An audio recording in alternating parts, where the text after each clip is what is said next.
fresh take on tough cleaning.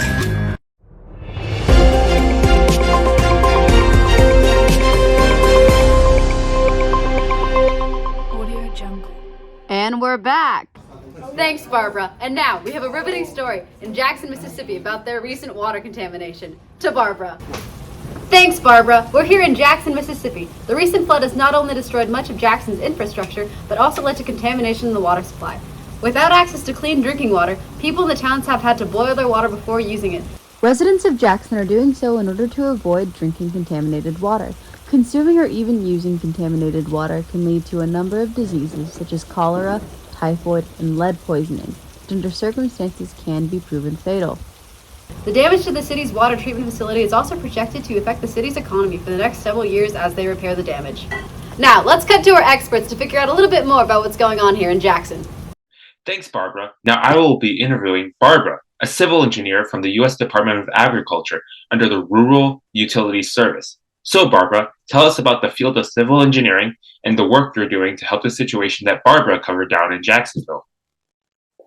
Well, most civil engineers have a degree in civil engineering, as well as a professional engineering license. The job generally relies on good problem-solving skills and technical knowledge. And about Jackson, when floodwaters are hitting 20 to 30 feet in many areas, temporary solutions such as sandbags are simply insufficient. It would be more effective to modify existing utility services so that they're less easily compromised. And we could start by moving these facilities to higher ground where they're less vulnerable to flood damage. It would also be a good opportunity to update Jackson's pipe infrastructure, some of which has not been touched in 40 years.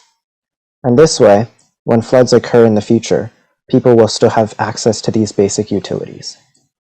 In addition, I'm working with several electrical and computer engineers with data related to facility operations to design potential solutions for the Jackson water crisis. That's great. To that point, we have another special guest who is working with Barbara to help solve these ongoing problems. This is Barbara, the chemical engineer. Thanks for having me on, Barbara.